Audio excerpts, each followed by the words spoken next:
Victims के lawyers ने चोरी किए हुए बिटकॉइंस की कीमत 3.6 बिलियन डॉलर्स बताई है और दोनों भाइयों का अभी तक पता भी नहीं चला।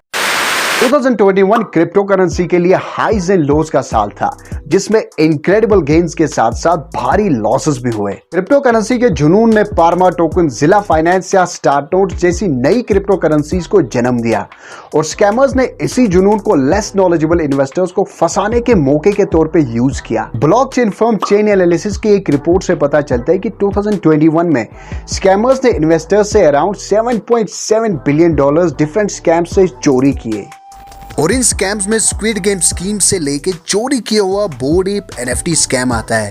इसी रिपोर्ट से पता चलता है कि 2021 में क्रिप्टो स्कैम्स 80% इंक्रीज हुआ एज कम्पेयर टू 2022, जहां बहुत scams run of the mill scams जिनमें स्कैमर्स ने फिशिंग और ईमेल स्कैम यूज किए और कुछ फ्रॉड्स ने वर्ल्ड अटेंशन ले लिया। तो बात करते हैं 5 बिगेस्ट क्रिप्टो स्कैम्स ऑफ 2021। 2021 में स्कैमर्स ने सोशल मीडिया इन्फ्लुएंसर्स को टारगेट किया और इसमें से बहुत सारे लोगों ने अपनी पॉपुलैरिटी को नोइंगली और अननोइंगली क्रिप्टो स्कैम्स को प्रमोट करने के लिए यूज किया। इसी स्कैम में फेस सागा और सेव द किड्स स्कैम आया, जहां सोशल मीडिया पर्सनैलिटीज ने अपने ऑडियंस को आर्टिफिशियल क्रिप्टो प्राइसेस दिखाई और नॉन स्टॉप प्रमोशन करते रहे अपने कॉइन्स को बेचने और प्रॉफिट को अपनी जेब में रखने के लिए, और दूसरी साइड से इन्वेस्टर्स अपने पैसे को वेस्ट होता हुआ देखते रहे।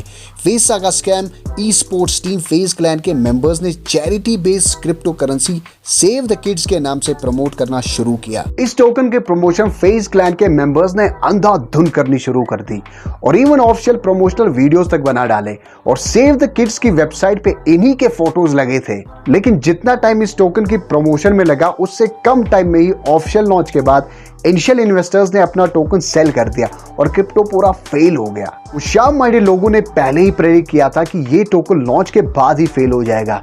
फिर कुछ इन्वेस्टिगेशंस के बाद फेस क्लैन ने कुछ मेंबर्स को सस्पेंड भी किया।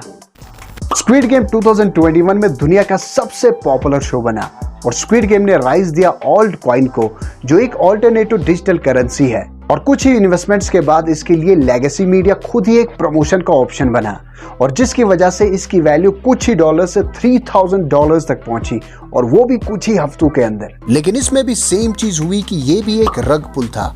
रग पुल क्रिप्टो करेंसी में एक बहुत ही चालाकी से किया हुआ फ्रॉड कहा जाता है, जिसमें क्रिप्टो डेवलपर्स प्रोजेक्ट को बीच में ही छोड़ के भाग जाते हैं इनिशियल फंड्स लेने के बाद। स्क्विड कॉइन स्कैम एक वेल प्लान्ड स्कैम था, लेकिन इसमें थोड़ी सी हिंट्स थी स्कैम की, जिसमें कि कोई ऑफिशियल क्रिएटर इसमें इन्वॉल्व नहीं था। और फिर इनिशियल इन्वेस्टर्स ने कंप्लेन करना शुरू किया कि वो टोकन्स को सेल भी नहीं कर पाए, मतलब पूरा चूना लग गया।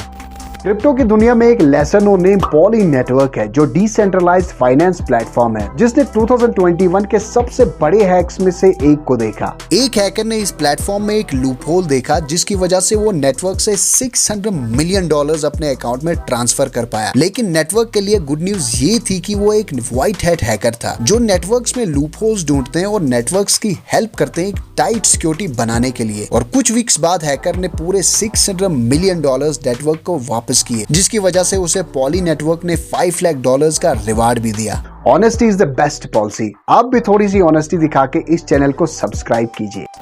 साउथ अफ्रीका में एफ्रीस्क्रिप्ट एक करेंसी एक्सचेंज सर्विस फर्म चलाने वाले 2 भाइयों ने अपने इन्वेस्टर्स से बिलियंस ऑफ डॉलर्स के वर्थ बिटकॉइन चुराए और गायब हो गए। अप्रैल 2021 में केजी ब्रदर्स ने इनिशियली क्लेम किया कि उनकी फर्म हैक हो गई है और उनके क्लाइंट्स के अकाउंट से पैसे चोरी किए गए हैं, लेकिन कहानी कुछ और ही पक रही थी और फाइनली इन्वेस्टर्स को पता चला कि दोनों भाई झूठ बोल रहे हैं। विक्टिम्स के लॉयर्स ने चोरी किए हुए बिटकॉइंस की कीमत $3.6 बिलियन बताई है और दोनों भाइयों को अभी तक पता भी नहीं चला।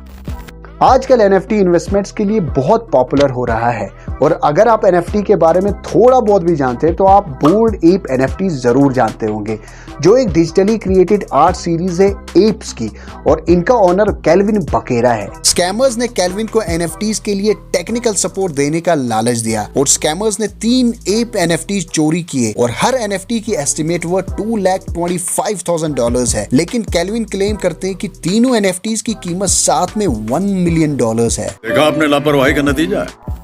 अमेजिंग की एप्स की डिजिटल पिक्चर्स की इतनी कीमत हो सकती है। अगर आपने ये वीडियो यहाँ तक देखा तो लाइक, सब्सक्राइब, शेयर सब कुछ कीजिए। और हाँ, अगर आप देखना चाहते हैं कि स्टारलिंक की 40 सैटेलाइट्स कैसे डिस्ट्रॉय हुई तो यहाँ पे क्लिक कीजिए। या अगर आप देखना चाहते हैं कि रेड सैंडलवुड यूनिकोड कैसे है तो यहाँ पे क्लिक कीजिए। मेरा नाम है उवैस और ये है द बैनी टीम। मिलते हैं एक नए वीडियो के साथ। Take care.